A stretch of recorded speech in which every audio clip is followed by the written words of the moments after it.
Welcome to QuickTime Event episode 114. My name is Josh, and I'm one of your hosts, and as always, I am joined by my partner in crime, John. I learned today that my oven is off by about a minute. Your oven is off by about a minute. What does that mean? It means that I was about a minute late, and it was because I was looking at the oven clock. I don't know if your oven always cooks food 1 minute longer than it. No, it cooks just fine. But in terms of just displaying the time, room for improvement. That'll do it. QuickTime Event is a chance for John and I to get together each and every week to talk about all of the nerdy things that we love. If you like what you hear, you can find us live every Thursday at 8:30 p.m. Eastern Time over on twitch.tv/CDRMagnus. Or you can get us on all of your favorite podcast services across the internet, including iTunes, Google Play, Stitcher, Spotify, TuneIn, and more shortly after the live show ends. I guess I have to caveat this because I don't exactly know what's going on. They sent me an email about it, but I didn't read it closely enough. And now I can't find it. No, YouTube is doing something, not YouTube, Google is doing something weird with their music services. They used to just have one music service. It was Google Play, and you had your music on there, and you also got your podcasts on there. But convenient, one place. Makes sense. I got an email about something. It was something concerning podcasts and Google Play as a whole, because they also have YouTube Music now, and it sounds like they're converting Google Play into YouTube Music. And I don't know if because there's also a Google Podcasts app, I think, now, and I did check, we are on there. I just don't know about the Google Play part specifically. Like, if Google Play goes away, I think you then have to get us, if you have a Google device or you want to use the Google ecosystem, through Google Podcasts. This is stupid. It's weird. It's stupid. Just have I don't understand. Like, YouTube is the that's the service you drill down into. Keep the Google on the name. Don't put the YouTube up there. Google Play should be the service, and then YouTube should filter into Google Play, not the other way around. But apparently that's the way they're going. But we are, I checked, the feeds are all still live, and I don't know that that's taking effect for a while. It might be a little bit before that happens for that switch over if you're in that ecosystem, but I checked everything. We're still everywhere for now. But if for some reason the Google ecosystem gets screwy, let us know. Not our fault. Nope. How's it going? It's going. It's going good. A lot of little surprises this week. Yeah. At least things that I didn't think were coming. That's for sure. So this week we're going to talk about, there's been lots of news, lots of legitimate news that dropped this week. I have a feeling we're not done yet. We'll see what tomorrow holds. We will get to that in a little bit. I guess I'll start off with a little bit of a week recap, if you will. I feel like I need to be an evangelist for this because I don't see love for it anywhere on the internet. And that is the anime on a newish anime on Netflix called The Great Pretender. Yeah, you love that show now. Everyone needs to watch that. It's so good.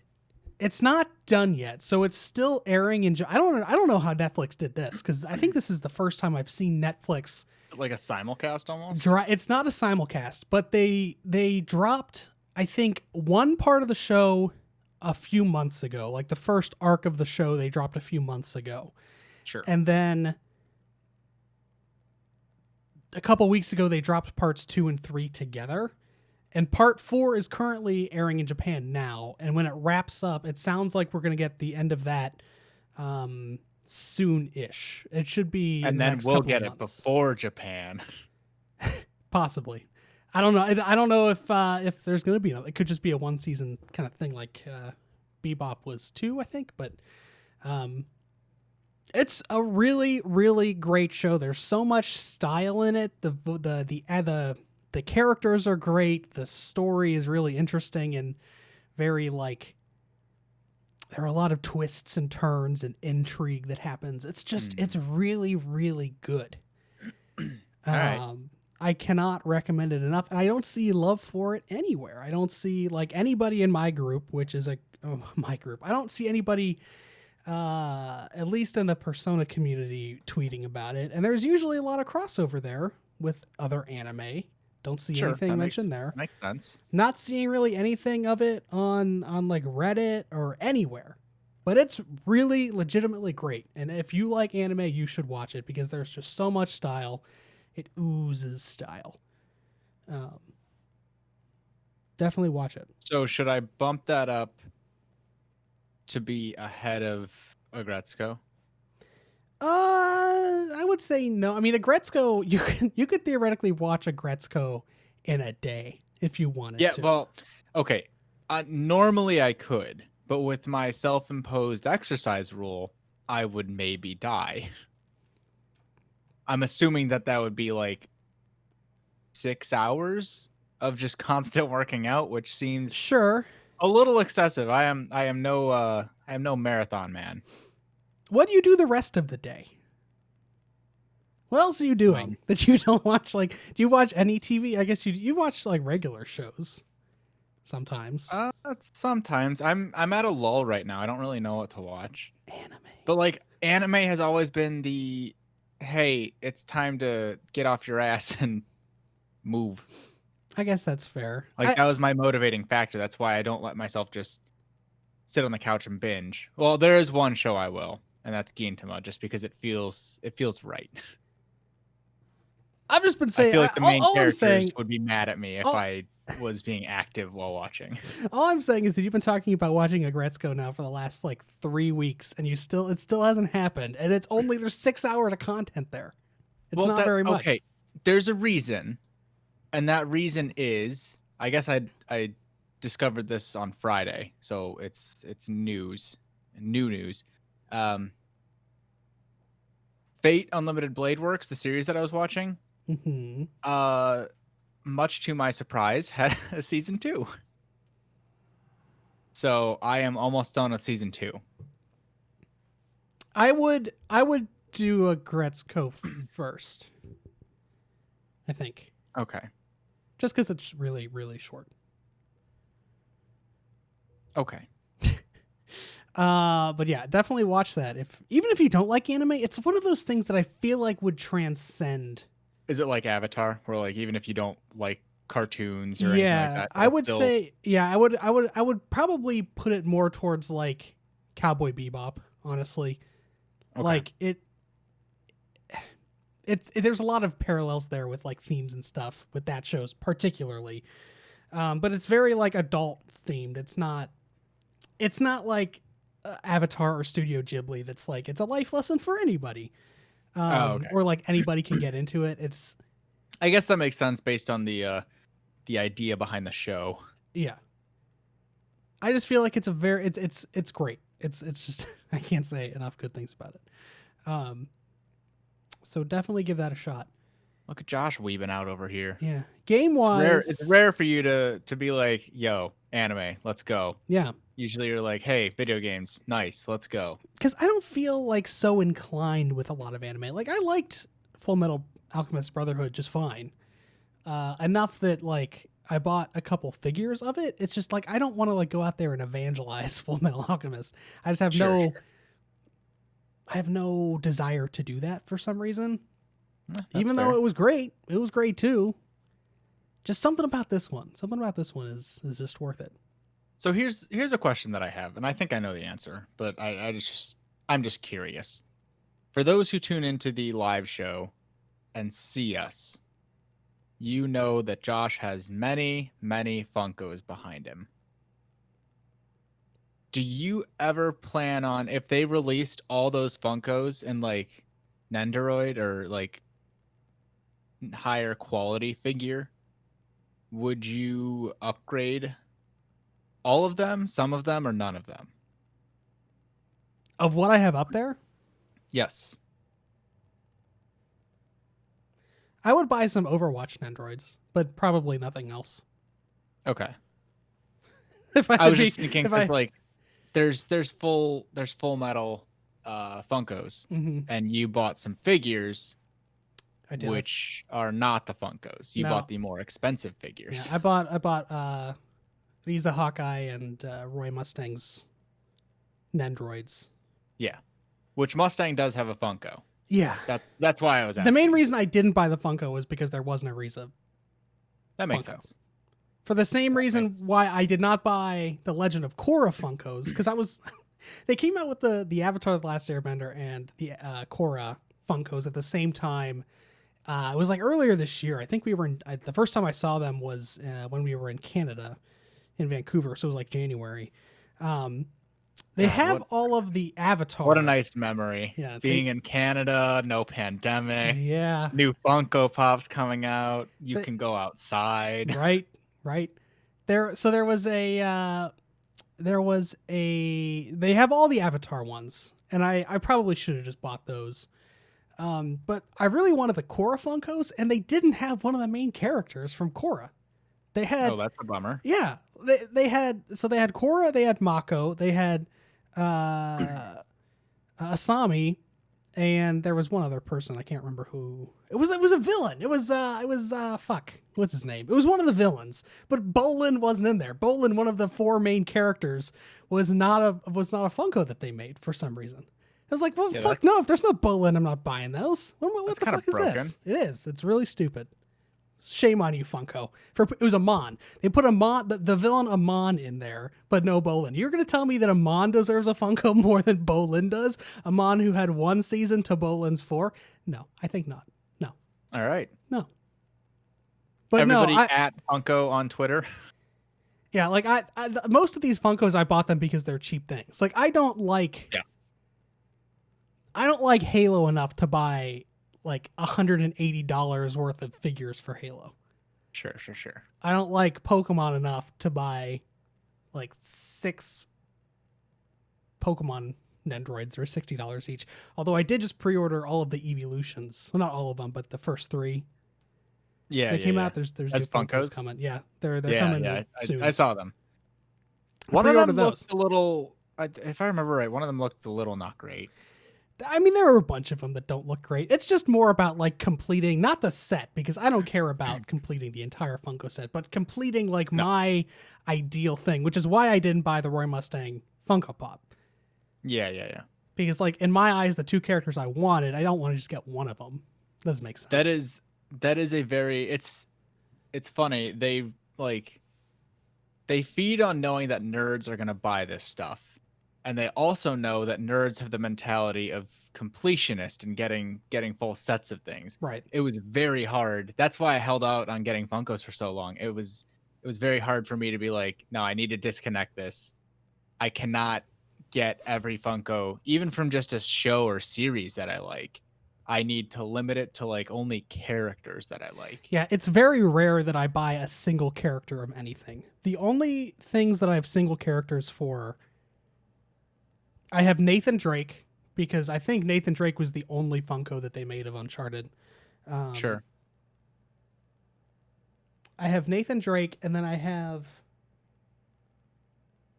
Actually, no, you know what? That's it. Just Nathan Drake. He's the only lone Funko Pop that I have. There are 2 technically lone Funkos that I have. One of them is Louise from Bob's Burgers. Okay. Just because she was my favorite. I'd consider getting Bob, but like all those are older now, and if you want to buy them, you have to get them aftermarket, and they are just stupidly priced. Yeah. The other one is I have Proto Man from Mega Man. Technically, I have 2 of him because I have his like Dorbs version. But it's like there's no other Mega Man characters I have. It's just Proto Man. Right. But I guess the other side of your question though is there are stuff that I will upgrade if they offer it. Like I would buy like I have the Persona Funkos there. I also have the Persona Figmas. I also have Nendroids. Yeah, you were all out in Persona. But like if they made more stuff, I would continue buying more stuff probably. Is there anything besides Persona? Yeah, And that probably. includes like if they made Persona 3 and 4, because I assume you would go all Oh, out for for that sure. stuff too. Yeah, definitely. I mean, I do have Persona 4. Now I have two Figmas for Persona 4. Um, Oh yeah, that's right. but no, I would definitely buy more. The only, I guess, of what I have, like the only thing that I've considered buying are some of the Overwatch, because they do have some Overwatch Figmas, but they're not the So characters. expensive. I don't really, yeah, I mean, it's whatever. They don't have the characters that I want, though. They don't have my mains. They don't have Reinhardt. They don't have Moira. They don't have Brigitte or Wrecking Ball, or like it's Mercy, it's Genji. It's like the sort of like the mascot characters for Overwatch. Yeah, and probably easier to make material wise, more humanoid, Yeah, and I less would big say bulky. probably more popular characters, I would guess. Sure, Uh, sure. But yeah, That's depends, I fair. guess, is the answer to that question. Yes and No, no. that makes sense. Um so yeah, anime. And then I played several games again. Last week I talked about Coffee Talk. I finished Coffee Talk on Friday or Saturday last week. Yeah, who's that like emo magical character that your PS4 screenshot? He's a vampire. I forget his name already. Is he the final boss? No, there's no boss. There is an endless mode. So the last trophy for that game that I got, there's an endless mode to basically the person comes in and asks for a drink and you have to make them the drink. Yes. And you have to serve 50 correct drinks to get that trophy. Is that hard? Yes, it would definitely be hard not using a guide, because not only do they, so here's how the game works. There's like 3 difficulty levels for at least that part of it. They could either say that I want something milk based, or I want something chocolatey or coffee based, and that's like Sure. the lowest barrier to entry. Yeah, you can. I'm sure you have multiple options that'll Sure. satisfy that. The that second want. difficulty level is, okay, I'm asking for a specific drink. I want a cafe latte. And then you have to make the cafe latte. Okay. Hopefully you know how to make that. Basically, there's 3 ingredients you combine to make the thing. So if you know the recipe by heart, you just make the drink. Anytime you make the drink, it gets logged into a recipe book if you have to double back and look at what the ingredients were if you forget. Because there are some of them that they're really specific, like cultural drinks. Like there's I can't remember. There's like a bunch of like Indian ones that are named in Indian that I couldn't, like, I had no idea what that was before I made it. Yeah.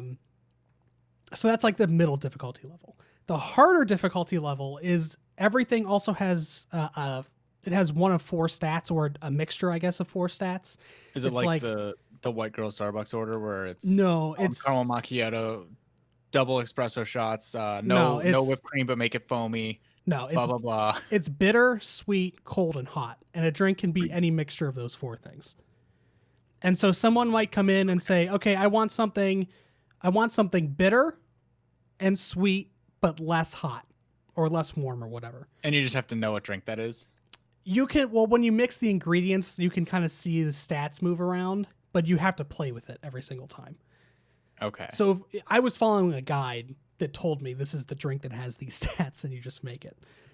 Sure. But if not, it would be a lot of messing around. And there were several times actually that it was impossible to make the drink that they were asking for. Oh, good. Yeah. So real life. Yep. Yeah, pretty much. Anyway, Coffee Talk, great game. I liked the atmosphere of it. When I think last week all I said was that I liked how it started. The atmosphere was fine. It's a really, really cool environment. For like Seattle with mythical creatures or whatever. Yeah, but it's not just like the setting, it's also the depth that they put into the world. So like a big part of the game is about race relations, and there's a lot of Makes parallels with race relations in the current state of the world. And they like make commentary at one point on like one of the characters is a writer, and they're writing a book about a human-only civilization. And the one character's like, "Well, isn't that racist? You're writing a book that's only about humans."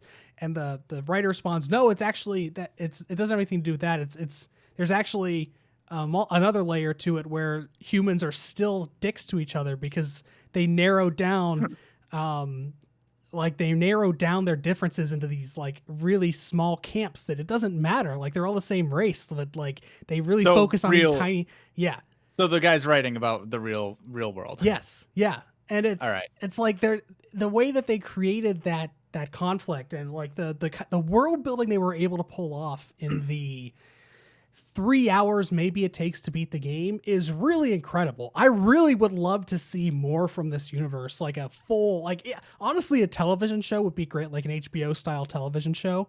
Sure. Obviously, we're not going to get that from like an indie studio kind of thing, but no, definitely this not. it was a really cool idea, and the way they built up the world again in that 3 hours was pretty amazing.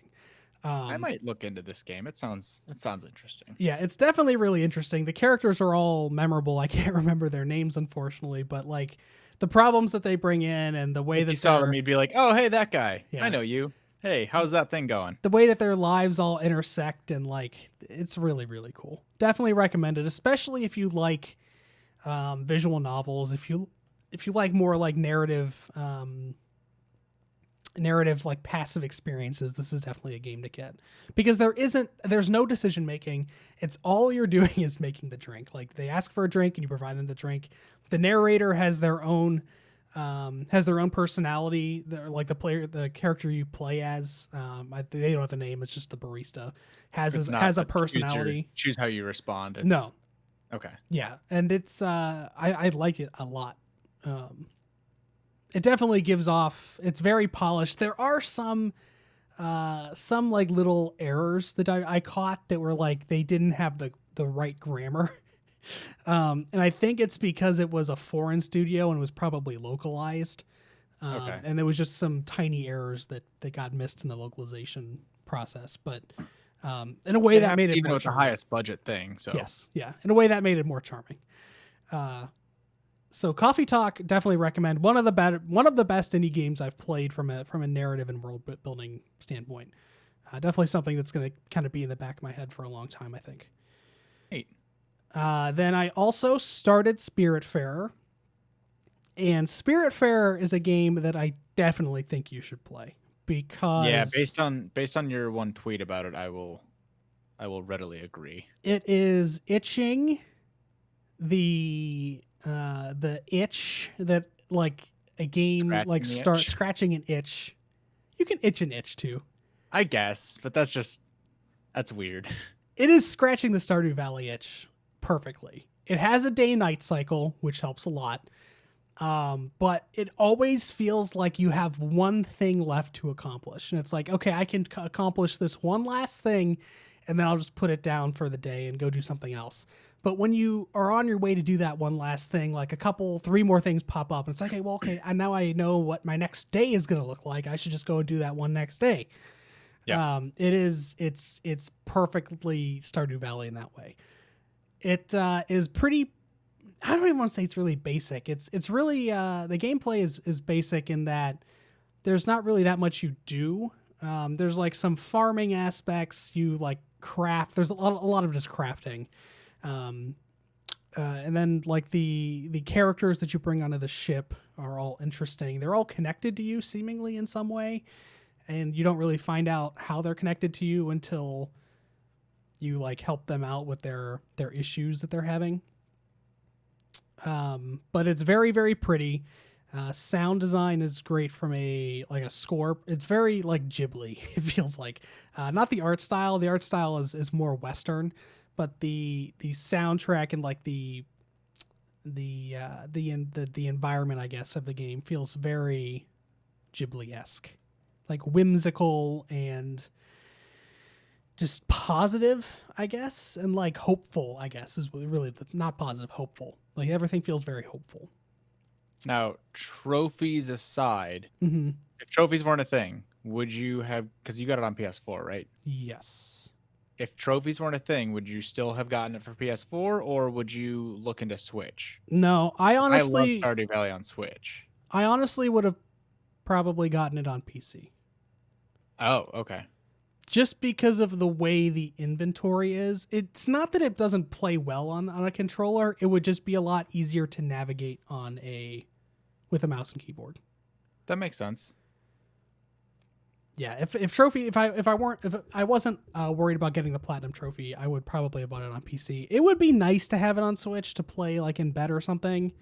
Yeah, that's the thing. Like, just be able to bring it out. Like, if I don't know, next time the pandemic's over, I'm visiting Columbus or like something like that, and I can Hmm. just I have an hour to just hang out, Yeah, do something before like going out. the thing I don't know about Switch, and I guess you just remedy this by playing it on your TV, but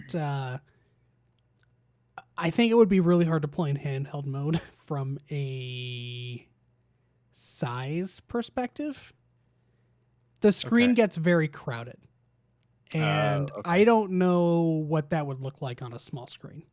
Like there are times where I'm on the boat, and the way that you build your boat, it's like on a grid, and you can just basically put anything you want anywhere, and it's basically just like a big, just conglomeration of shit everywhere.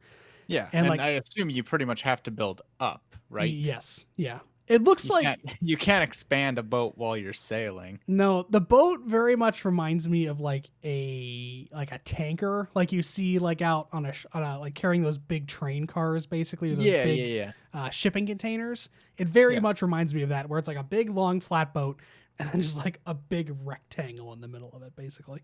Okay. Um, but the way that that's built and just like kind of the randomness, because there's also as you build, you can actually increase the size of your boat through upgrades, which you need to do to be able to fit everything. You can Mhm. then go in and like move stuff around, and you do that pretty frequently. At least I do. And there are several times where I've just been lost and I can't find what I'm trying to look for. Okay. And things can sort of like start to blend together. I just think that on a small screen, it would be really difficult to see a lot of that. But again, you can remedy that Sure. on Switch by just putting in the docks. So, Yeah, just play it in yeah. regular mode. It is, I think How Long to Beat puts it at 20 hours. However, if you play, I feel like you're going to want to be a completionist with it, Oh, even probably. I without the mean, trophy technically part you of could it. beat Stardew in like what, like 10, 15 hours, I'm guessing. Yeah. Maybe longer, but like you could just sleep through a bunch of days. The trophy list, or the trophy guide rather, that I'm following pegs it at like 50 hours, probably. That makes sense.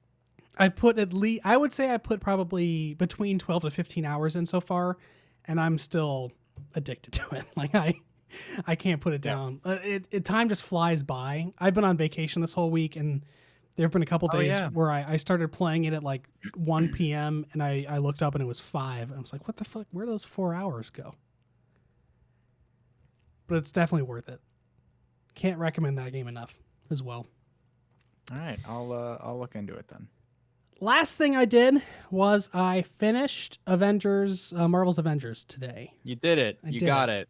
I bought You it. pulled the trigger. I did. I Weren't bought you on the it. fence last time? I was. I wasn't sure if I was going to buy it. Basically, since they started talking about it again earlier this year. So I bought it on Sunday. Started playing it Sunday, I guess. Put it like a little bit of time into it on Sunday, a little bit of time into it Monday. I skipped a day somewhere in there, or maybe I bought it on Monday. I can't remember now. But I put a lot of time into it yesterday, a lot of time into it today. I think the campaign is probably 10 to 12 hours. And Okay. it is one of the like most like it. I don't know how to feel about it. You were very unhappy and happy at the same time Yeah, about various parts, compartmentalized. basically, yeah. There is a lot about that game. Let me back up. There are some things about that game that are great. The overall story for the campaign is actually really good. Like I would say that the story that they told is just as good as 80% of the Marvel movies out there. Oh, good, good. That's kind of It's what you expect at this point. right. It's definitely better than Age of Ultron, for sure. Way better than that movie. The characters were good. I didn't really know how to feel about them a couple of weeks ago, but after playing the game, I thought that, they did a good job characterizing the Avengers. The voice acting is great. They really nailed it with the voice cast. With Troy Baker as Bruce Banner, Nolan North as Tony Stark, Laura Bailey is Black Widow, Travis Willingham is Thor, and I can't remember who Cap is, but it's all names that you're recognizing. Yeah, they're all top tier, like A-list voice actors for at least the video game industry. Almost all of not Critical Role, basically. It's like the cast of Critical Role, essentially. But they really did a great job with the game. Like, they made me fall in love with those versions of the characters. They did what they were supposed to, from an acting standpoint, and I really liked a lot of the writing. The writing was great. Like, the way that you made me care about Miss Marvel, which is the first time I've ever interacted with this character, was amazing. And like, there were so many wholesome moments throughout this game where like the Avengers were mentoring Kamala, who is the main character, and even like she was kind of mentoring them too in some ways. And like the relationship dynamics they were able to create was great. They were great. There was just so much mediocrity in the gameplay.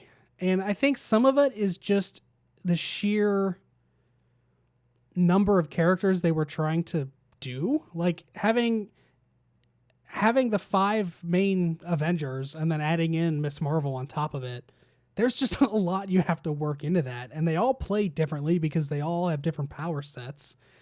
Yeah. And it just, the enemies were very generic. There was very little inspiration coming from the level design. Almost all of the levels fit into one of two categories. It was either a city level or it was a desert level. It was one of those two things. That's not what you want. No, and it was so mediocre in that way, and the gameplay itself didn't feel great to control most of the time. Sometimes it did. Like, I think I liked playing as Iron Man the most. But there were some times where it was like impossible for me to lock onto the enemy the way I wanted to. There wasn't a way to actually lock on enemies, which would have been, I think, very helpful for them to add into the game. But there was no like lock on like you would see in like a Dark Souls. It was all like free flowing camera kind of thing. So that just wasn't great. Like the way that they did the power up, like the power-up system, the leveling system, and the character progression and all of that was just very uninspired. I felt like it didn't really feel like the abilities that I was unlocking were really helping me in combat or diversified my combat. And there's definitely nothing like the way that Ghost of Tsushima did, because that was a perfect example of how you should do character progression. This just felt like maybe it was changing some numbers behind the scenes that was making me a little bit stronger, or like occasionally I would unlock like a 6th punch. Like, I hit the quick attack 5 times and then the triangle for the heavy attack once, and now I have a new combo to do. Okay. That was like, it very rarely ever came up that I was actually using that stuff. So like the gameplay was just not great. And then you see like the way that they it's very much games of the service the same way Destiny is, where you're kind of looting the area. The loot is not great. Like, all of the loot looks exactly the same, first of all. You can't tell what's what other than like a big number on the screen that says this is a power level 11. It's so uninspired in that way. Like, all of the things are named the same thing. Like, I think Iron Man has a part called a capacitor, and literally every single word is just called a capacitor. You pick up 15 of them. They all have different stats. They're just called capacitor. It's like, what the fuck am I doing? Which one am I supposed to use? Yeah, that is bad. That's bad design. The little like mini missions you would do inside the main missions, there's like only 3 total things you can do. Like 3 different versions of a thing you could do. It's like rescue a person, save a person from who's being attacked, or kill a strong enemy. It's like one of those 3 things make up the mini missions or the side missions. This does not, this doesn't sound like a great game. It's not a great game. It's not. The gameplay was not good. Not at all. Then there were some bad things, like straight up bad things, as if like what I've said so far isn't bad.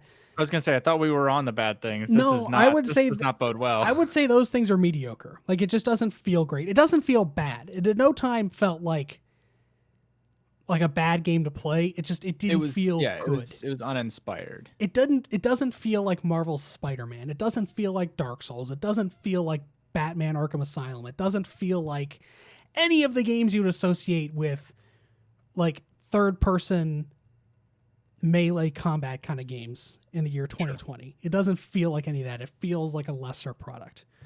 But there were some legitimately bad things in the game. Like, first and foremost, I know that a lot of people have issues with their PS4 fan. It's very loud. I understand that it can be very loud. Usually you have to clean it out and it solves a lot of those issues. I've never had a problem with my PS4 fan to the point where I was annoyed by it. There's something with this game that's not optimized. I think it runs in Unity. I don't know that for sure. But there's something with the game's engine that causes the PS4 fan to just sound like it's taking off to Mars. It's so loud. Constantly. It was on almost the entire time. There was a lot of frame rate drops that I noticed. Lots of like gameplay hitches and frame rate drops. In the biggest and most egregious one happened in the very last mission. It was like the last mission of the game. I was close to the final boss. It was basically a mini boss fight, and it was the strangest thing where all of the characters would just disappear off of the screen. My character included. I thought at first that it was a feature. I thought at first, because Black Widow does have an ability that she like throws down this little puck thing and it turns all of your allies invisible for a minute. Yeah. I thought it was that, but then I realized that Black Widow wasn't with me and it couldn't have been that. And then I realized that both my character and the enemies were turning invisible. And I could not find myself. Like I didn't know where I was. I could spin the camera, but I had no idea where on the screen I was. What a feature. It was so strange. And it was rage inducing because it was a really long fight and I ended up dying because I couldn't tell where I was. And then it took me way back to before the fight happened, and it took another 20 minutes to get through that. Look at you needing to see yourself on the screen to actually play. Yeah. Right. Get this man a baby game. Yeah. So there were some legitimately bad things, and that's stuff that could be fixed with a gameplay patch. It's just like, I don't think that a gameplay patch can fix all of the mediocrity that I already said. And honestly, sure. I'm not holding those frame rate drops and the weird ass issue I had in the last mission against the game. I'm not, because things happen. Maybe I just have a corrupt game downloaded or something. Nobody else seems to have had this issue. It's just all the mediocre stuff that I listed before. That's a universal issue that a lot of people are That's having. A done deal. Yeah. Yeah. So I would say, like, there was stuff that I loved. I loved the game, the narrative rather. I loved the narrative. I loved the characters. I loved the relationships that the characters had with each other. There were actually quite a few moments in the game that were actually really cool, like really cool sequences, really cool set pieces that felt like I was an Avenger. It made me feel like I was an Avenger at certain points of the game. It's just the core gameplay and the core gameplay loop are not there. Yeah. So I think that right now it's sitting at, I think, a 68 on Metacritic. Most reviewers have it somewhere between a 6 and a 7. I think that's about right.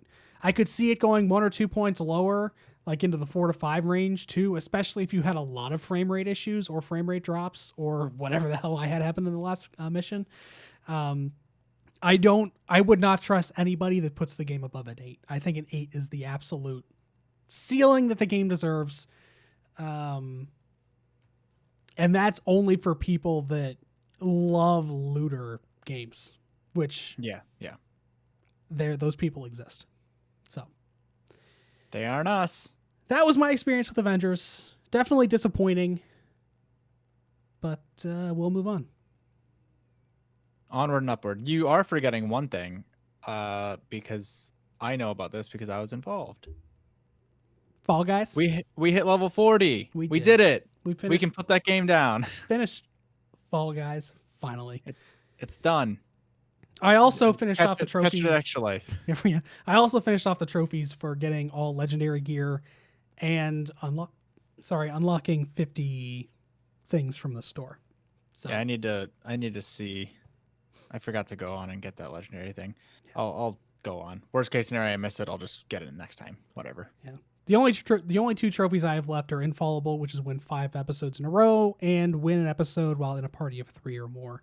I still hope to get the the party one, but Party of 3. Yeah, I'm okay if I that one's don't. doable. Yeah, I'm okay if I But don't though.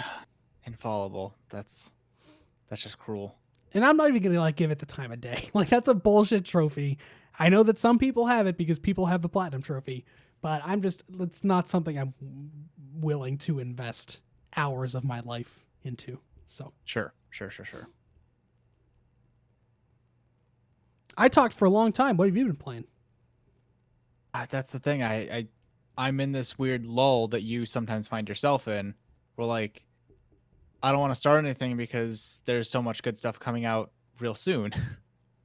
So I just would like kind of stare at my games and then play something that was just quick or casual, like a round of Rocket League, or I even dabbled in a little bit more Fall Guys, and I got angry and promptly shut it off. So it's been more. I did take a big chunk of time and watched a whole bunch of Gintama. I'm definitely way farther ahead of you now. And then I am close to finishing Fate Unlimited Blade Works, like I had previously mentioned. So I think this weekend I'll like make myself pick out a game. I'm waiting for the Mario collection. Well, that's the thing. I want to play those games. You only have 8 days until then. So I know. Of the games that I know you have, which you already beat Mario, the last time we had this conversation, you said Paper Mario and Persona 5. Persona 5 is not happening in 8 days, so put that one away. I realized this past weekend, that Persona 5 was not going to be. I would not be able to start it and finish it before Mario. I need like a solid, I'd say, month. Oh yeah, I would say so. At least, yeah. Spear Affair is too long, I think. Don't start that. Because again, I think you're gonna want to 100% it. So I would say I no need on Spear I Affair. need like 2 or 3 small games. That's what I need. Here are the two that I would recommend. That's why Coffee Talk or whatever. Right. I would recommend very, very interesting right now. I would recommend Coffee Talk because that is a 1 or 2 play session game. And then I would recommend that game I talked about a few weeks ago when we did our middle of the year game of the year talk. I'm forgetting what it is named though now. Yes, Your Grace. Yes, Your Grace. Oh yeah. I think it's on Switch, so that might be a good game. Again, that's like a 10 to 15 hour long game. There is a game that I might bump this up a little bit over maybe one of yours. I think it's called Moon. I forget exactly. The only reason why I know about it is because a couple people tweeted about it, because I guess I don't know if it's a remaster or what, but it's on Switch now. And the thing that really caught my eye was, I think it was today, Toby Fox, creator of Undertale, he was like, "Hey, this game's out on Switch. It has a lot of this stuff inspired me on different aspects of making Undertale, like both the atmosphere and like just the general feeling of the game. And I think it's also like an RPG kind of thing. And it doesn't look like it's too terribly long. I'm blanking on what the full name is. Yeah, I'm not sure. That is definitely that shot through the ranks on my radar whenever I saw Toby tweet about it. I was like, well, it's Toby. He makes good stuff. So he won't steer me wrong. Naturally, what he likes, I should probably like too. Okay, let us get into some news because we have a lot to get to today. Yeah, some stuff that isn't even on your list. Oh. That I forgot to add. Oh no. Whoops. Oh shit. Okay, let's go through the Xbox stuff first, because that is our topic of the show. We finally know stuff about next generation. Like legitimate, like firm stuff that's happening for sure. We know when it's happening. We know how much it costs. And it's all because some jackass, and I thought I wrote their name down somewhere, but I didn't, leaked it on Twitter. Was it Sunday night? Whoops. What day was that? Monday, or it was earlier this week? They leaked. I don't remember exactly. I just remember that it was earlier this week. It was on the first half. It was so weird the way it happened. They literally wasn't it like, was it Twitter or was it I thought that they linked to like a YouTube video where they did it. No. So the very Was first that thing was that that dropped. something else? This is a Okay. weird thing. The very first thing that dropped was just a picture of the console. It was a picture of the Series S. Just the weird speaker thing on The it. It was boombox. just a boombox. It was a picture of Yeah. it. And he's like, "This is the Xbox Series S." After that dropped, then all of a sudden all this other stuff's like he was the one that like Floodgates are open. he opened the floodgates, because once he posted that picture, then we got the weird video of the console like spinning around and fitting inside the Xbox Series X to show how small it was. And then we got the price, and then we got the date, and then like it was like 12 hours. It was like 6 or 7 hours later, Xbox finally tweets at like 12:30 a.m. "No reason to hold this back anymore. Here's the Xbox Series S." Oops. And it was just this long, press release about the Series S and everything that it entails. So here's the Xbox Series S. It is the next gen performance and the smallest Xbox ever. It is $24.99 per month for 24 months if you want to buy it with Xbox All Access, or it is $299. Available November 10th. Pre-order starts September 22nd, which is coming up here soon as well. What is Xbox All Access? Is that their way of saying Gold and Game Pass? Because that's the first time I'm really hearing that name.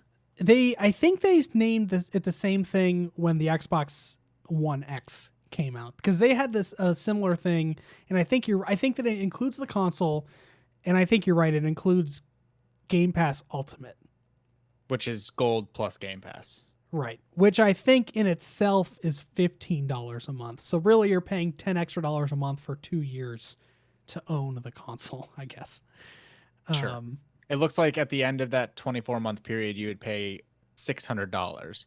Yes. So you're getting the console for $300 and all the online services you would need for another $300. Correct. Which I'm sure there's a cheaper way to do that. They're being a little sneaky about it. Yeah, I don't want to. Let me look at this real quick. Xbox All Access. Yes. Yeah, it's exactly that. So yeah, you get the Xbox. Well, actually, I guess. No, you're right. Yeah, so Xbox Live Ultimate, or Xbox Game Pass Ultimate, which is Game Pass plus Xbox Live Gold, plus the console for $25 a month for 2 years. And then I think the next day is when the Series X information dropped officially, which is $34.99 per month for 24 months, or $4.99 retail. Also available November 10th, and is available for pre-order on September 22nd. That seems like a better deal to me. Maybe it's not. I don't know. I mean, it's like I don't think that they're gouging you for money here. Like No. The prices, it might actually be like a zero interest kind of thing after you factor in the cost of Game Pass Ultimate. Like yeah. I don't think they're really making I guess it doesn't say. Actually, you know what it did? Hang on a second. Let me go back to that, because I did see something in there about the intro APR or whatever for the. I saw at the bottom of the screen that with approval of citizens, 1 line of credit. Yes, at 0% APR. Yeah, so there's no interest. No interest on it. So yeah, they're not gouging you for money with it. You're not getting a deal, but you're also not losing any money to interest on it. So it's a fine deal if you don't want to pay it all up front. Which and this would fit their narrative that at least we kind of determined they're following, of get out as many of these as you can so you can sell that subscription service. Yeah. It gives you the subscription. Yeah, right, exactly. They don't care about the hardware, so just send it out there. You're basically locking someone in to Game Pass for 2 years, which is their goal. So they just have to give away a box to run it. That's fine. Yep. Who cares? So $4.99 for the Series X and $2.99 for the Series S. What do you think about that? More reasonable than I was expecting. Yeah, I think I was more concerned about the Series X. So I was so worried it was going to be like, I don't know, $6.99, $7.99, I like was getting close to 1,000. I was thinking $5.99 because wasn't that what the Xbox One X was priced at? Wasn't that a $5.99 console, or was that $4.99 too? Maybe I I don't want I to say anything wrong. thought it was Xbox $4.99, but I very well could be wrong. Xbox One X. Well, yeah, it was $4.99. Okay, so it's the same price that they went with the One X. So they've capped their price for a console at $4.99. Right. Period. And that was Just the same ever. price as the original Xbox One when it contained Kinect. So Yes. that's the price they've gone with now for the last three main, like the three consoles that were the main console. And $299 I think is a great price for a Series S. It's a discless Xbox. There is no disc. It comes with a hard drive that is half the size of the One X. It's a 512 gigabyte hard drive. It plays games in 1440p as opposed to 4K, but it does stream media in 4K, which shouldn't really be a surprise because Amazon Fire Sticks can do that and they're like $50. Yeah. But so you get 4K content, 1440p games. The processor, like the innards, the CPU is basically the same one that the Xbox Series X has, or it's similar. Maybe it's not the same one, but It's maybe a step down, but not like yeah. not a drastic fall. If you're still, but basically, if you're still playing in 18 or 1080p resolution, if you still have a 1080p TV and you don't plan on picking up a 4K TV for a while, this is, I think, the better deal. Honestly, like And I don't think you're really gonna get. It looks so small. It is super small. You're not gonna really get that much more from Series X unless you are somebody that insists on having physical media. If you're the physical media person and you want to have a huge library of games behind you, then you'll need to get the X. But otherwise, I think the Series S. Do you think they'll make a like? I doubt it, but do you think that they'll make a separate disk drive you can buy if you wanna do physical on the S? I don't think so. I don't think that they'll go that far. That'd be so stupid. Those things exist. Like when you can go out and buy like a USB CD drive for like your PC. I hate to admit it, but I do have one. I had one too. Because my tower doesn't have a disk drive. And I have a lot of my music on CDs because I'm stuck in the 90s in that sense. So whenever I want to put new music on my phone, I need a way to take it from the CD and put it on my iTunes. No, both of my towers have disk drives, but I got mine in college for my laptop, which did not. Sure. That's the biggest culprit. Whenever you have a real thin laptop where there's just no room for that drive. Yeah. But yeah, Xbox next gen. We finally know details. Pre-orders go live on the 22nd of September. So that is coming up. And the system rather, launches on my birthday, November 10th. And the game of chicken is finally over. It is. Now we wait and see. Now's the interesting time. Like, yeah. Now we see what PlayStation does. Does PlayStation, because you would think, if you're a reasonable person, you would think that there is going to be a price difference between the digital edition of the PS5 and the disc version of the PS5. Yes. Now it's just how big of a difference is that price differential, and what are they going to do with the starting lineup price? Yeah, that's going to be balls in your court, PlayStation. Let's see what you got. If I was a betting man, which I'm not, I would say that my guess is that the PS5 will be $499, just like the Xbox One X is, and the disc version will be maybe $499, maybe $399 probably. I think there will be a $100 difference there. Unless, here's what I hope happens. I hope that the PS5 is $399 and the disc version is $349. That's my hope. I don't think that's going to happen. But I think that we're going to get $50 difference. Yeah, I think it'll be, but like in the middle of those two prices. Right. Yep. I feel like PlayStation knows, like they've been able to get away with a bit of a higher price point in the past. I think that it's going to be $399 and $599. Really? That would be my guess. I hope I'm wrong. I don't think that. Yeah, I don't, unless Microsoft is taking a huge hit on this with the Series X. I Because mean, that's my guess, just because if they truly are just trying to sell their services at this point, they'll take a hit on the hardware. Who cares? you got a point. Especially if they're promoting these bundles already.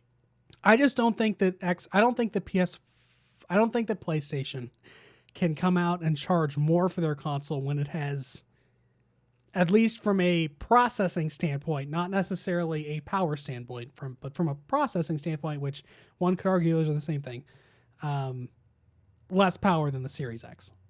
Sure. I just don't think that's something that will go over well, and I think that that could be the kind of thing that sets them back for the entire generation, just like the PS3 did. When they came out with the PS3, they were like, you're going to need a second job to buy the PlayStation 3 because it's $599 and the Xbox 360 was $399.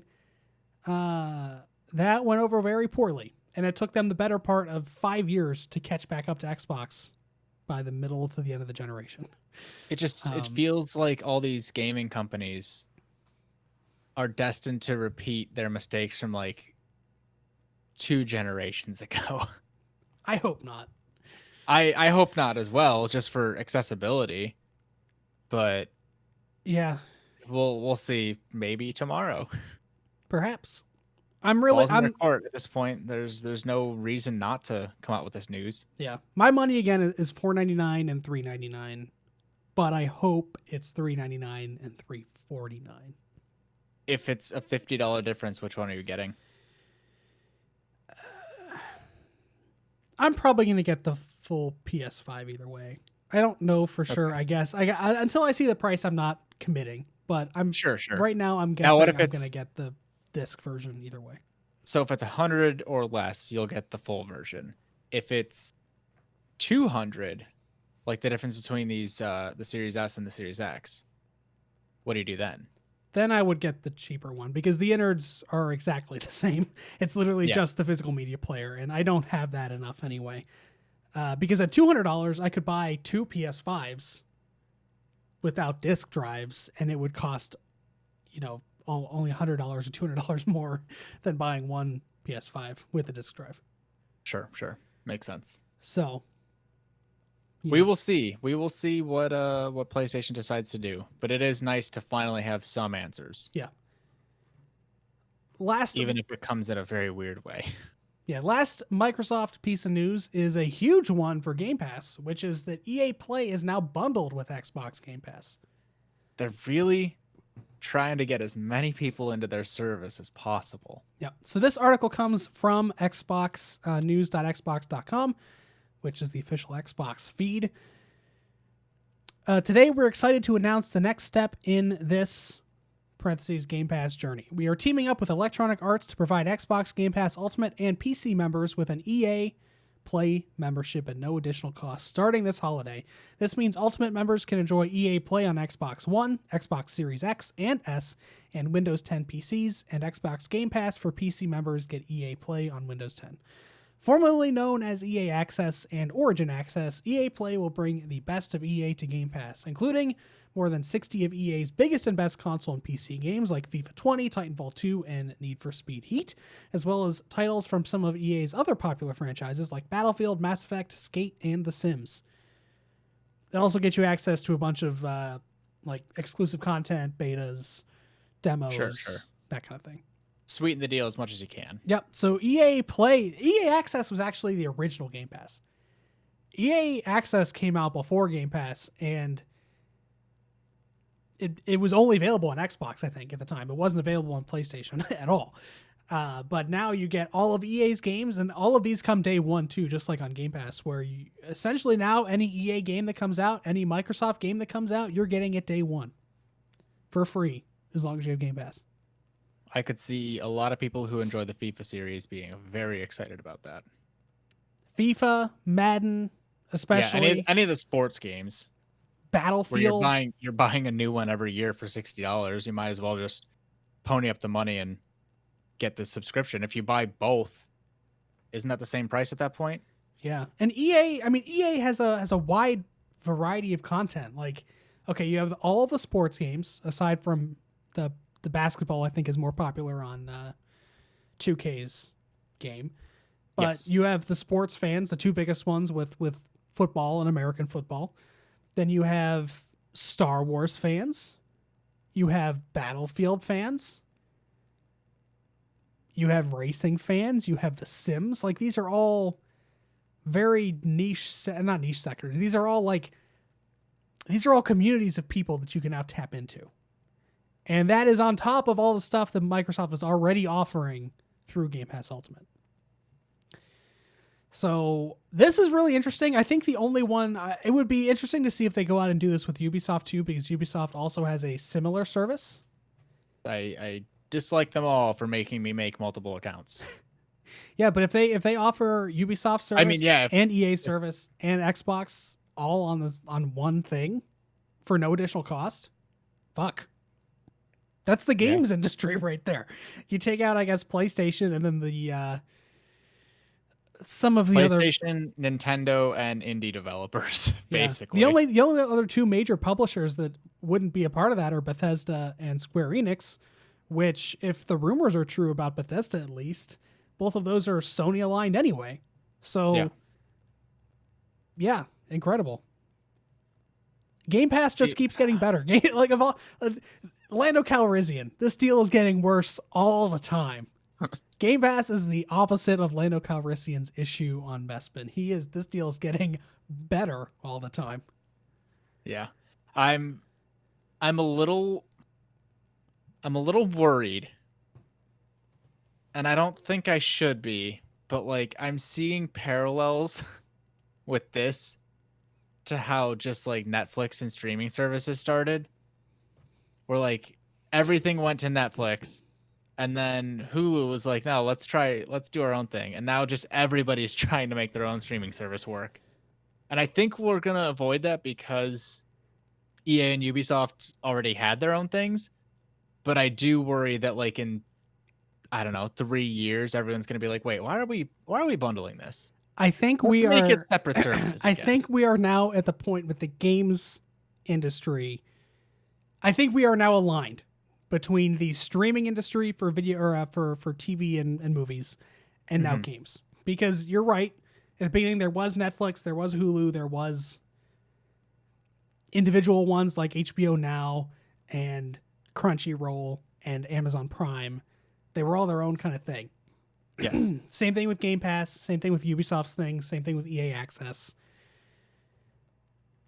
But now we see on the TV side bundles coming together with Disney Plus. Now you buy Disney Plus at a certain price range and you get Disney Plus, you get Hulu, you get ESPN. Yeah, you get all the live sports, blah, blah, blah. Right. And we're seeing that now with Microsoft saying, here's Game Pass and you get EA Play. And maybe at some point in the future you get Ubisoft's thing. And maybe some point in the future, I mean, some Bethesda games are on Game Pass, I think. So you're getting a lot of that bundled together into one thing. Now, I think the interesting thing is now because there's always got to be a competitor. There's got to be a competition. Sony already has PlayStation Now, which is not to the level at all of Game Pass, even when Game Pass started. But I think the thing when they started was like, hey, there's 100 games minimum on here for you to play. Does Sony try to do that, though? Does Sony try to compete with Microsoft in this space? I hope not, because I feel like that would take away from what they're good at, which is their first party studios. Yeah. I don't want them to like think that they have to compete with this completely different business model and suffer or cause the areas where they excel to suffer. Yeah.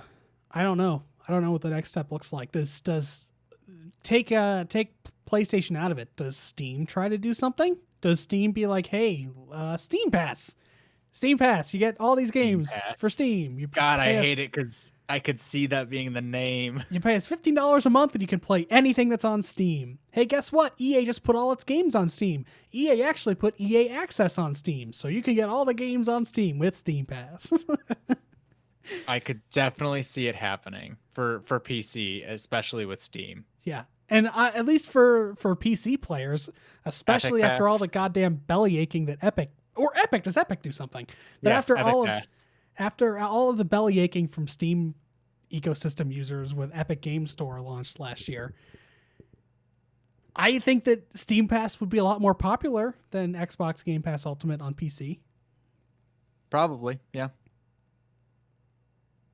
It's going to be a very, very interesting environment and ecosystem to observe based on how these subscription services are going to look For sure. now versus how they look in 1, maybe 2 years. But Yeah. that's for another day. Yep. Hmm. Next up on the list comes from a random tweet. So this is just how they're doing things now. This is just Nintendo's new thing. They have information, they give it. You know Friendship what? with Direct over. You know I what tweet though? now. You know why they're doing it this way though? Probably Why? because if not, it because would we're in have a pandemic. maybe. And the reason might be because we're in the pandemic, but I think that just fucking everything is leaked now. True. Just get ahead of it. I don't think there was one surprise this entire summer from any of the E3 things, from any of the Ubisoft Forward or EA Play things that wasn't leaked beforehand. There was a Ubisoft Forward today that we're going to talk about in a little bit. The biggest surprise from this Ubisoft Forward was leaked 2 weeks ago when someone said that we're getting a Prince of Persia remake. Just someone random on Twitter is like, hey, guess what? Prince of Persia's coming back. There was one thing that I thought was announced that wasn't leaked, but we'll get to that.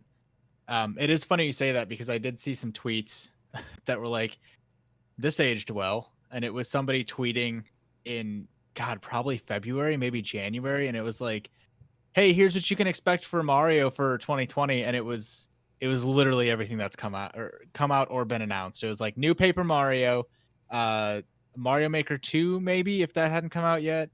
And then they were like, we're gonna get a 3D all-star thing that's gonna have Mario 64, Sunshine, and Galaxy, and we're gonna have new Super Mario whatever Deluxe brought from Switch to or brought from the Wii U to the Switch, and it was like this checklist of 7 things. You hit every single one on the head, and not one was wrong. Like nothing that was on that list has not been announced yet. Right. So yeah. So the official Nintendo Twitter account, tweeted September 8th, announcing a new title set 100 years before The Legend of Zelda Breath of the Wild, presented by the developers of Nintendo and Koei Tecmo Games. We got Hyrule Warriors, Age of Calamity. Nintendo fully meme and go, their announcement is literally just new game, who dis? Do they ever do that? They did with Paper Mario. Yeah, that's true. So I full disclosure, I did not look deep into this because I knew you were going to. So tell me about this game. I actually have put myself on like radio silent mode.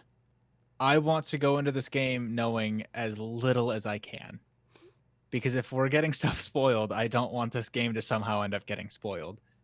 What I know about it is obviously in Breath of the Wild, one of the very starting things story-wise is that, hey, 100 years ago, Calamity Ganon came back and things got bad, so we put you to we had you take a little 100-year nap.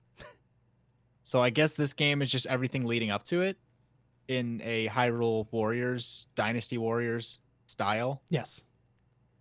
I have seen lots of fun images where Link has a giant spoon.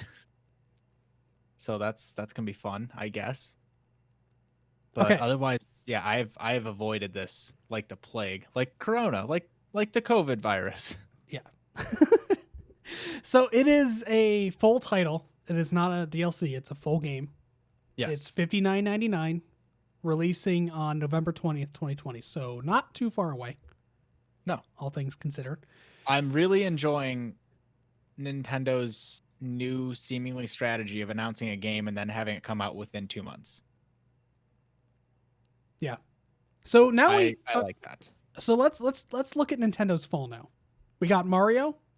Nintendo has no games. Nintendo has no games, and now all of a sudden Nintendo have games. So we got Mario in September. We have Pikmin coming out sometime I think this fall. October. I think you're if right. I remember. And then we have Zelda in November. So again, these are not mainline games. They're not going to sell like mainline games. But at least it's something for Nintendo to say, hey, we have stuff. Yeah.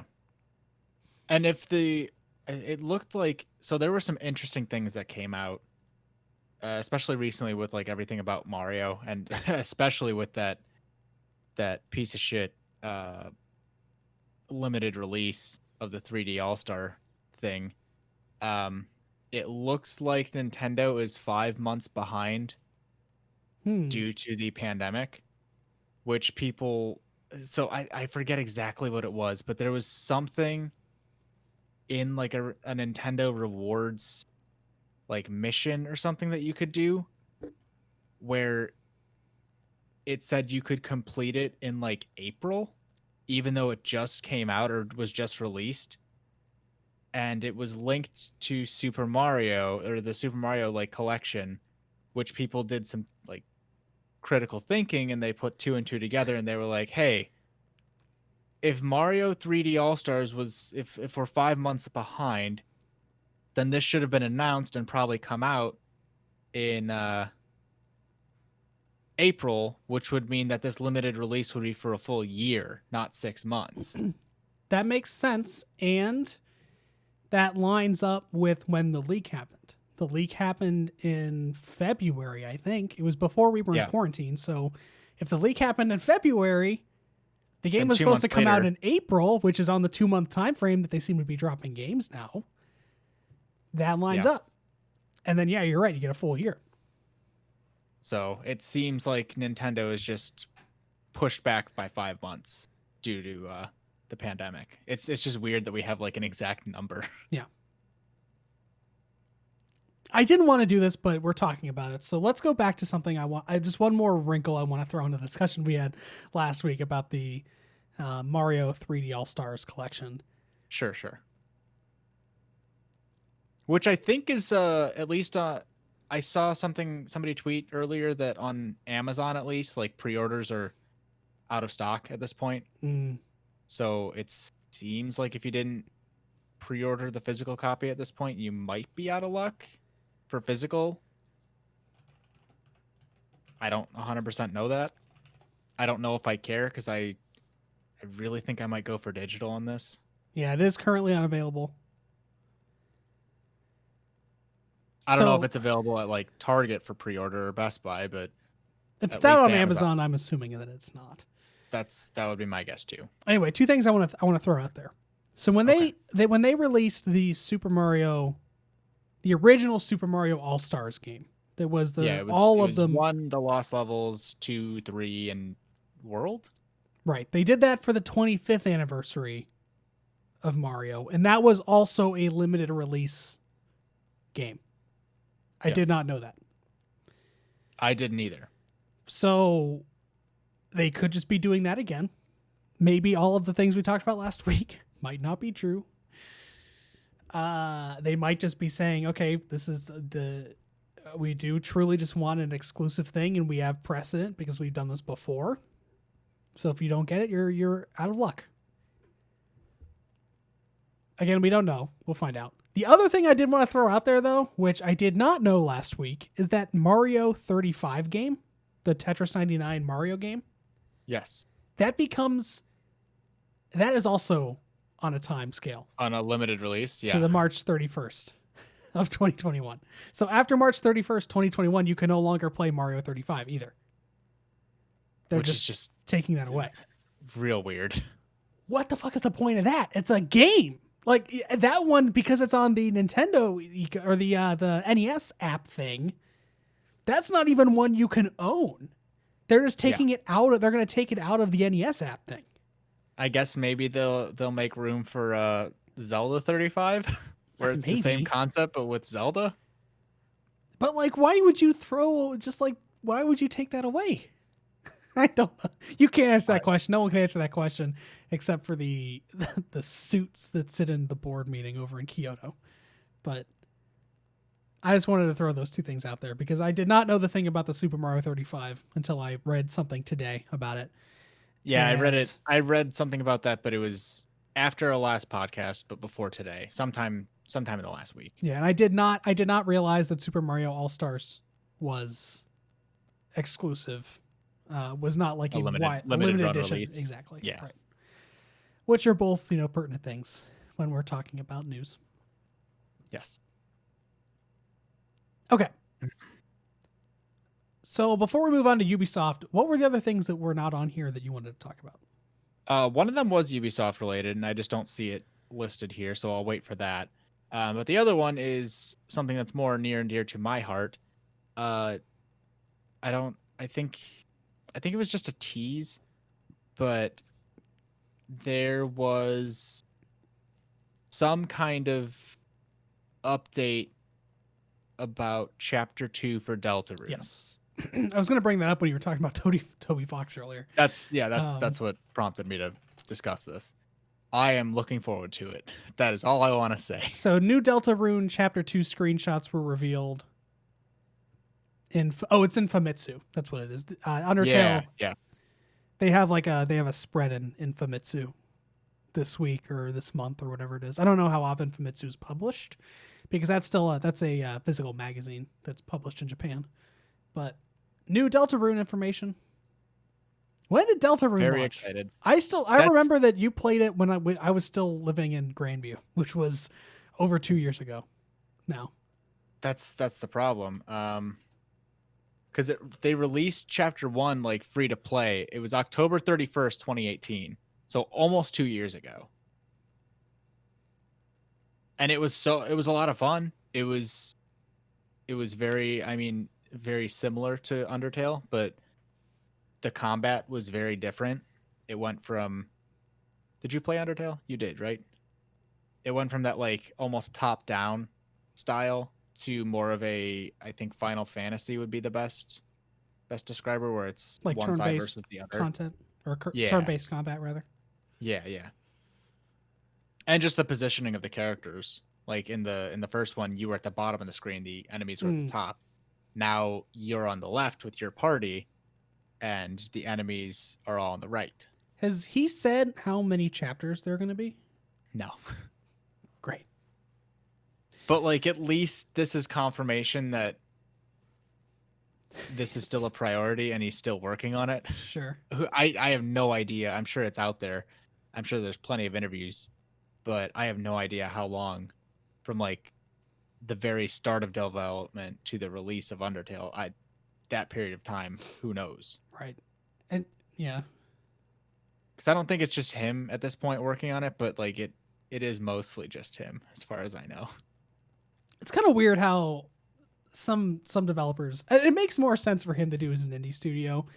It's truly just him and maybe one or two other people doing stuff. And it's like, okay, well, you can give him the benefit of the doubt into how long it takes. And because of the quality of Undertale and the quality of the first chapter of Deltarune, you're willing to let him have his space. Oh yeah, I'll let it slide. Take as much time as you need, Toby. That's fine.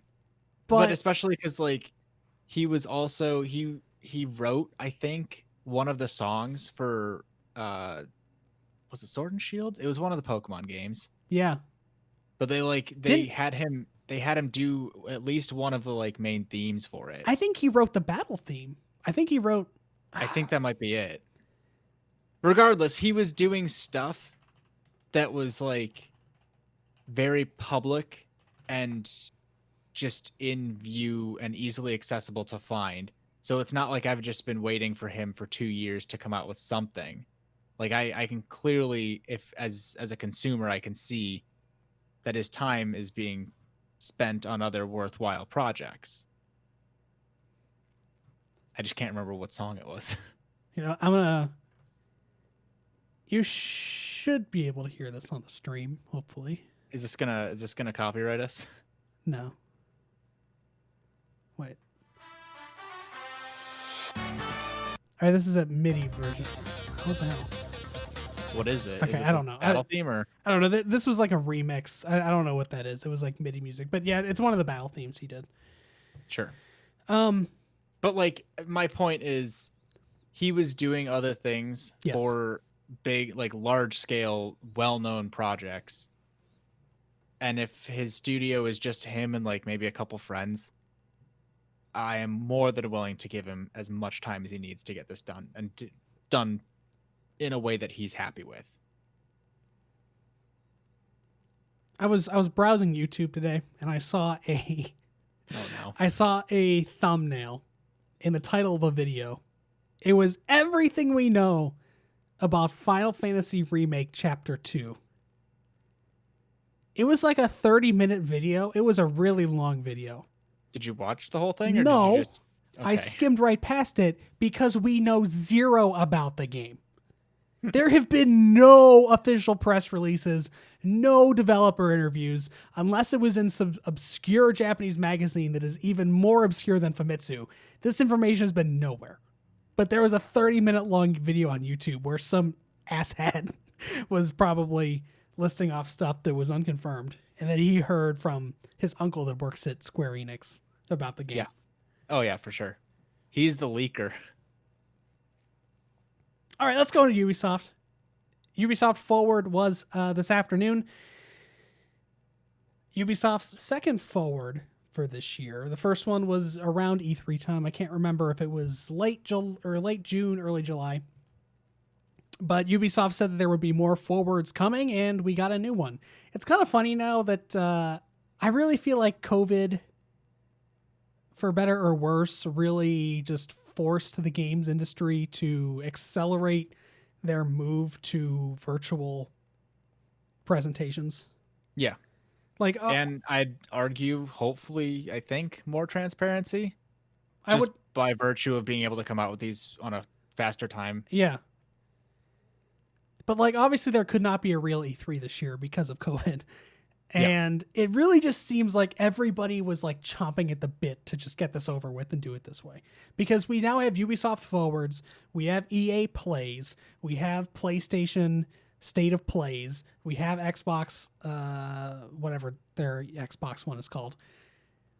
It's just, this is what the industry now is. They all have wanted to do what Nintendo has been doing now for years. And finally, they have an excuse to just do it. And now that they're all doing it, Nintendo's like, nah. This is old now. We're gonna tweet. Nintendo's being real hipster about it. Now that everybody else is doing the thing that they were famous for, now they want no part of it. Next year, it's going to be E3, and the only person that's going to be there, the only company that's going to be there is Nintendo. They're going to call it E3. NE3. Perfect. Love it. I thought that it would be Nintendo, but just 3 E's in the middle. Nintendo. Nintendo. So Ubisoft Forward, their second Forward for the year. I was actually pleasantly surprised by the presentation. I did watch it. I really thought they were just going to rehash a lot of what they talked about at the last the last Forward, because none of the games that they had at the last Forward have come out. Assassin's Creed has not come out yet. Watch Dogs has not come out yet. But they didn't, to their credit. They didn't talk about any of those games. And if they did, it was just in like a kind of a passing thing. I guess they did talk about Watch Dogs a little bit. But like for some reason, it was all marketing. Like it was all like kind of like DLC missions. They didn't really talk about the main game at all. They had some rapper on there who was like doing a song, and I guess he has a side mission in the game. And then they also showed off another mission that involves the original Watch Dogs protagonist from the first game, Aiden Pierce. Grumpy old man, right? Grumpy man, yeah. That no one really liked, but for some reason he's back in this game. But yeah, they didn't talk about any of that stuff. They showed off stuff that was new and stuff that we haven't heard about in a long time. Like Gods and Monsters is now called Immortals Phoenix Rising. Got a name change there. Love the way that they spelled Phoenix. Yeah, so let's talk about that game first. So Gods and Monsters was shown off for the first time, I think, 2 E3s ago. Now, maybe 3 E3s ago, if you count this year's. But Gods and Monsters is obviously set in ancient Greece.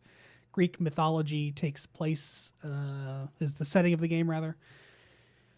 And after watching the trailer and watching some of the gameplay and hearing from some of the people that have played this at special events, it is mythology Breath of the Wild.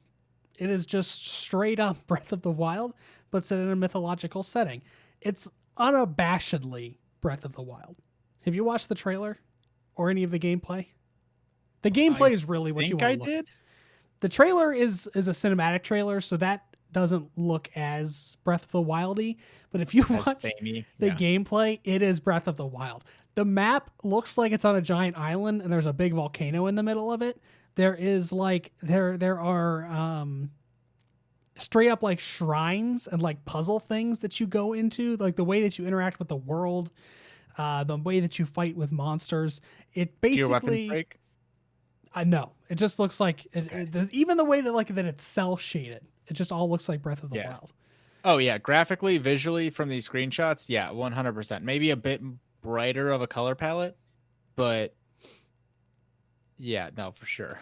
Yeah, I was watching Kinda Funny's co-stream, and Blessing from Kinda Funny was the one that had played it. And he said that if you played Breath of the Wild and there were things that you didn't like in Breath of the Wild, like weapon degradation and some of like the old-timey game things that,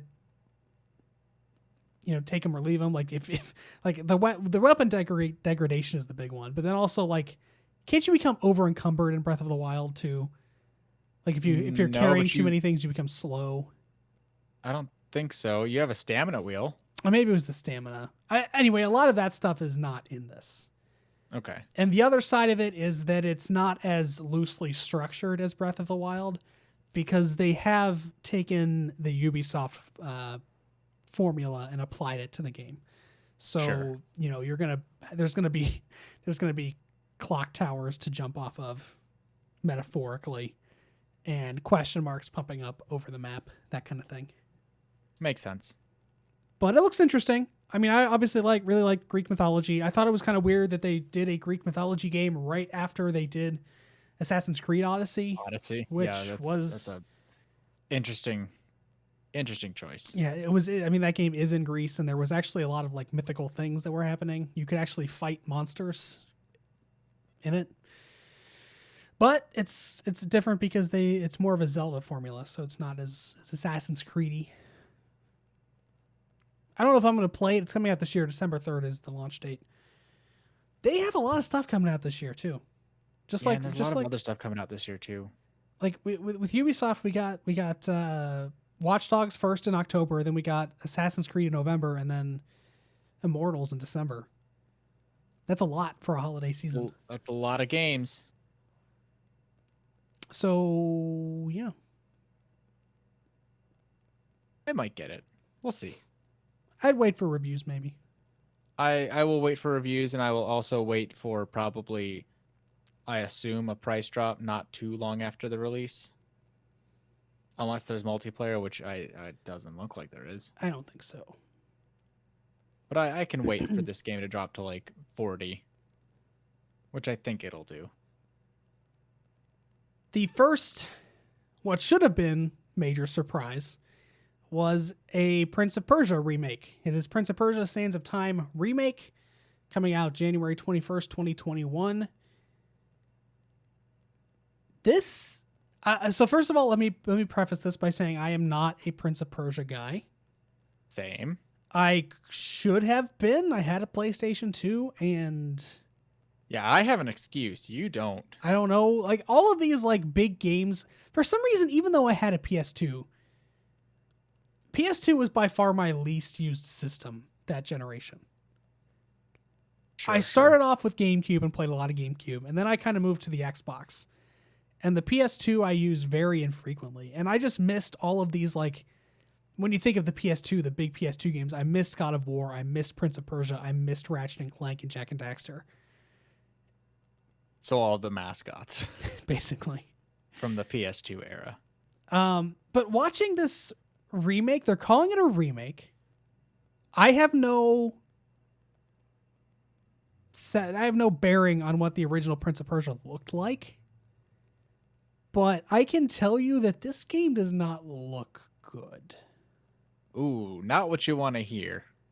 Like, I don't know what the original Prince of Persia looked like, but like the facial animations, especially in this, just do not look good. And you compare that to the other remakes we have gotten this year, or this generation, sorry, with Crash and with Especially Spyro. with like PlayStation, Yeah. PlayStation mascot characters specifically. Ratchet and Clank, yeah, those games have looked amazing. And this just looks, it doesn't even look like an upres. It's like somewhere in between an upres, like a remaster and a remake. It's somewhere in between, but it does not look like a remake. Definitely not what you want to hear. Especially from someone that has never played it before. Like if they were hoping like to get me into the Prince of Persia series, this is not how I would have went about it. Sure. The only thing I know about Prince of Persia is that Jake Gyllenhaal starred in the movie. Jake Gyllenhaal. Perfect. Jake Gyllenhaal. Jake Gyllenhaal. All right. Any Prince of Persia? Did you watch the movie? Do you have any? I know you didn't play the games. No, I have no bearing on Prince of Persia. I always knew it was a thing. And that's about the extent of my knowledge, and therefore the extent of how much I really care. I don't even have. Like, I don't even know anybody that played Prince of Persia. Like, Neither do I. I know people that play. Like I've seen people play Jak and Daxter before. Like my brother played Jak and Daxter on the PS2. I've seen people play. I mean, I've played God of War, the original games now when they got released on the PS3. I've seen people play Ratchet and Clank. I have never seen anyone or even like know anybody that has played Prince of Persia and is excited about this. They must exist. They made a movie. Yeah, but that doesn't really mean anything. Maybe they were when it just comes like to video games. I feel like that they made that movie after the Tomb Raider movie. Maybe they just like they wanted to capitalize real quick or something on the video game movie craze. That sounds more in line with what makes sense. So this did not do it for me. If you are a Prince of Persia fan and you thought this looked good or you are excited to play this, please let me know because I want to know that you're out there. We don't reach a huge audience with this podcast, but if I don't hear anything back, I'm assuming that no one plays Prince of Persia and or that nobody wants this game. Yep. It's a dead franchise. Kill it. Cancel the remake. I feel like I should explain that Jake Gyllenhaal thing that I did that elicited no reaction from you. Just so I don't look I think I remember what it's from. I just want to. I wasn't 100% sure. There is a YouTube channel called Pronunciation Manual. Or maybe it's Pronunciation. There's two YouTube channels. There's Pronunciation Manual and Pronunciation Guide. One of them is a real YouTube channel that pronounces words. I'm assuming for non-English speakers so they can pronounce words that are hard, like Gyllenhaal. And they'll just record someone saying Jake Gyllenhaal. Jake Gyllenhaal. Jake Gyllenhaal. They'll say the word 3 times in a row. Then there is another channel. It's all coming back to me. I can't remember which one's which. There's Pronunciation Guide and Pronunciation Manual. One of them does it correctly. The other one just bastardizes the word. With Jake Gyllenhaal, they go, Jake Gyllenhaal. Some other ones, like Justin Bieber, I think they pronounced it Juggy Brogeltine. Juggy Brogeltine. Just totally incorrectly. Oh man. Go take a look on YouTube. Those are funny. I think you've mentioned it before on the podcast, but I couldn't place it. I knew that I recognized it, but it wasn't completely clicking up here. And I can't see Jake or hear Jake Gyllenhaal's name without thinking about that stupid video now. Yeah, no, that makes sense. That is 100% fair. Is the thing that I didn't include on here that you're excited about the What's that movie? I'm just gonna say it. What is it? I, the Scott Pilgrim Scott game Pilgrim, yes. coming back after being delisted for what seems like an eternity based on the internet. I wasn't aware that you liked Scott Pilgrim. I enjoy it. I've seen the movie. I never played the game, so that's more why I'm excited, because everybody seemed to be super stoked about it, and then therefore super unstoked whenever it got delisted. Yeah, I've only seen positive things about the Scott Pilgrim game from people on my feeds. Yeah, I guess it was a really highly regarded game, and I don't remember. I didn't know it existed, to be honest. Yeah, I didn't know it. I did not know it existed also until I think after it was no longer available. Yeah, So it looks cool. It's like a pixel art game. I don't know anything. I've never. I should see Scott Pilgrim. I've never seen it or read the graphic novel, but I mean, based on, I don't know. I'm imagining that you could probably play this game without consuming the other forms of media in regards to Scott Pilgrim.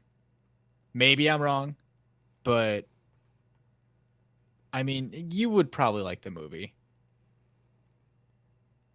I'll put that on my to-do list.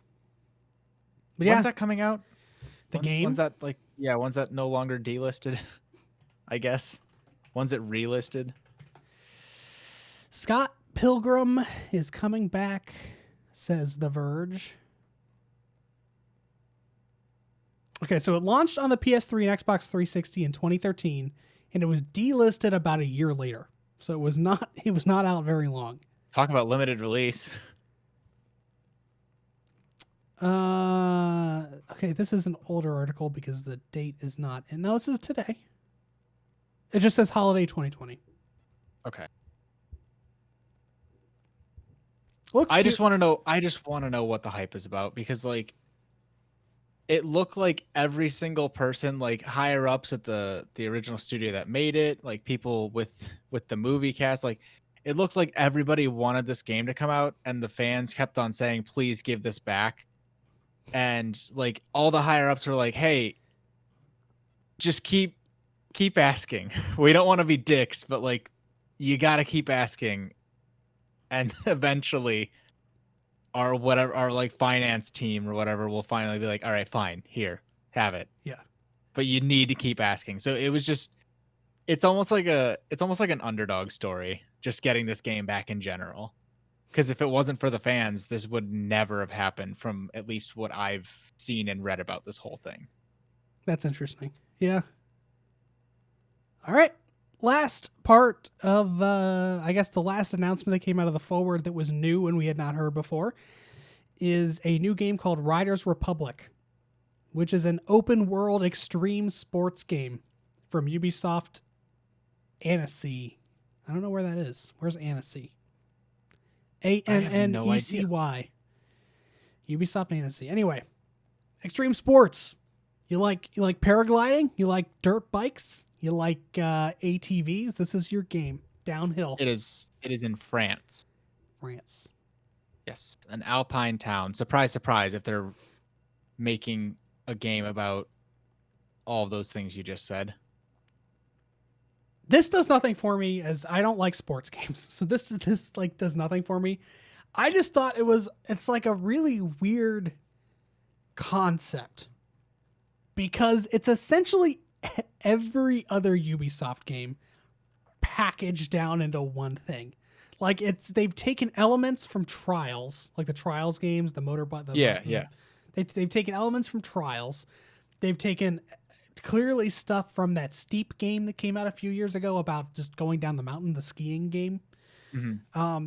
Then like the way that it looks, like the style of the game is very Watch Dogs cyberpunk kind of feeling with like blinky eyes. You can see some Fortnite like mascot characters. It's very weird. Very weird. But it looks like they took like 4 or 5 Ubisoft games and just condensed it down into one. And I don't think it's battle royale, but it's massively multiplayer where there's like 100 people going down the mountain at the same time. Sure. So yeah, not my cup of tea, but if you like extreme sports, if you like shenanigans, this looks like an interesting game to play. It looks like it could be fun. I don't 100% know though, because I am also not super into extreme sports. Yeah. It's really gonna, and this is stupid that I have to say this. It's really gonna depend on how it feels when you play it. I think that's sort of what a lot of people that enjoy this genre, that's like what determines it. Like, Yeah. I look at this game and it reminds me of Tony Hawk. Yeah, because I never was into skateboarding, but like back in the day, if you sat me down in front of Tony Hawk Pro Skater 3 or 2 or whatever, I could have fun with it. Yeah. Because those Even games are knowing nothing about the tricks and all the jargon and all that stuff. right, because it just feels fun to play. Yeah. It's like Spider-Man for GameCube, Spider-Man 2, or obviously the newer ones where you don't need to be super into Spider-Man if you just want to web sling, like it just felt right. So that's it from the press conference. The I put at the bottom of the show doc Sam Fisher and Aiden Pierce. Yeah, there's this weird Aiden Pierce side mission for Watch Dogs because everybody I know is clamoring for more Aiden Pierce as a character in their lives. So that's back, and they talked about Sam Fisher being in Rainbow Six again. God, it's They even had they're just torturing you now, right? they even made like this. It was like it wasn't an anime, but it was like a low animation. I don't know how to describe it. It was like a shitty animation, like a cartoon of Sam Fisher and somebody else from Rainbow Six. You have to go watch it. It was weird, but yeah, they're personally torturing me with Sam Fisher content that is not a Splinter Cell game, and they're giving him the full treatment. Like his voice, he also has multiple voice actors. Like Michael Ironside seems to still be voicing him, but then also he's not voicing him in other stuff. And I don't know if that's just because they're trying to differentiate between old Sam Fisher and young Sam Fisher, or if there's some weird like licensing thing going on with Michael Ironside. But Sure. yeah, they really hate me.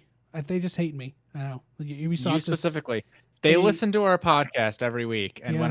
whenever you start getting sad about Sam Fisher, they're like, "Hey, we gotta we gotta like bastardize him even more. Yep. We need to drag him through not even mud at this point, like mix in mud with ash and it's just everything bad."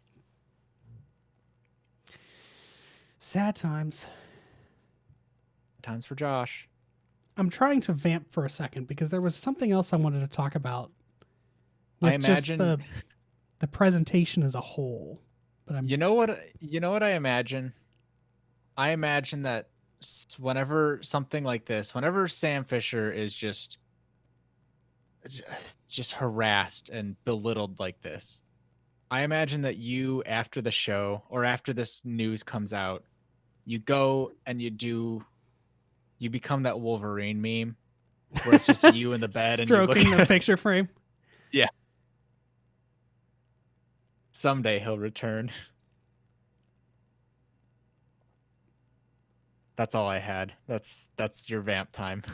Yeah, that's okay. I can't remember what the other thing was. It was something about like the overview or like just the layout of the press conference, but I can't remember what it was now. Oh well. Sure. So that's all I Oh, have on my well. list. Was there anything else we missed? I don't think so. Yeah, the big two things that I saw specifically today were that Scott Pilgrim and just finally some news on Deltarune Chapter 2. 2 years later, but I'll take it. I on the same train of thought, I really want something about Silksong. I think it was supposed to be this fall 2020 originally. That's another one that's like I think that this is an indie developer. Like some indie developers were clearly hit harder than others. Yeah. Who knows with COVID? Like Because I think that Well, the that's- Hollow Knight studio is it's still an indie studio, but it's a bigger studio. I'm not so sure. Last time I checked, I thought that it was, and maybe it was just whenever it was founded, and I was reading like history on accident. But I thought it said that they were just 3 members. Team Cherry. How big is Team Cherry? Uh, Yeah, it says there's 3 indie of games them. team comprised of 3 people. Yeah, so that is still current. So like, I get COVID and coronavirus stopping big studios, but if your studio is 3 people, like, Yeah. couldn't you essentially just quarantine together? Like, you That wouldn't are, want to do that it shouldn't be because that that would just hard, drive you nuts. but it shouldn't be that hard to work remotely with 3 people either.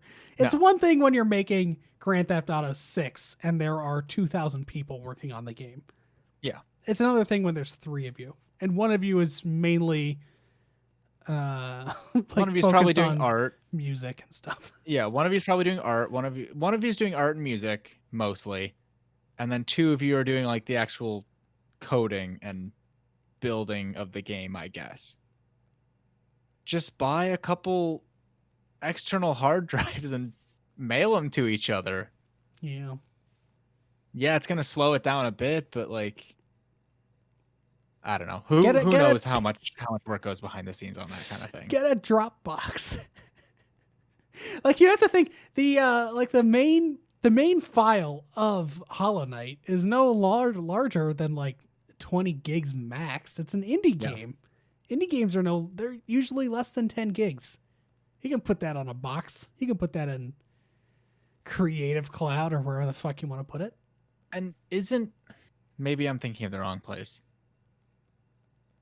Is Australia the country that has no cases anymore? No, New Zealand. New Zealand. Okay. Well, there are a few countries now at this point, but New Zealand is the one that I thought Australia had it super under control to the point where Yeah. like maybe they just had no new cases for a couple months. probably.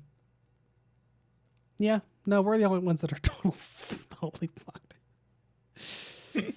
Oh God, I hate this place. Listen, the overall world average has to consistently stay the same. Everyone else is decreasing, so we got to pick up that slack. I hate it. Love it. Anything else for the good of the order? No, I don't think so. If you like what you heard, you can find QuickTime Event on all of your favorite podcast services.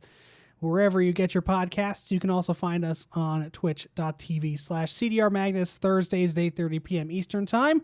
We are also on YouTube. The channel is CDR Magnus. You can find our back catalog of stuff there.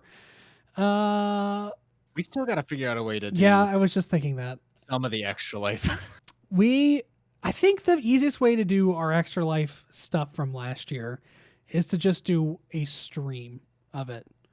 We'll Sure. do an off day stream on a Saturday or a Sunday or something where it's just us fulfilling Extra Life goals, and we'll put one video on YouTube. There's stuff we're not going to be able to do.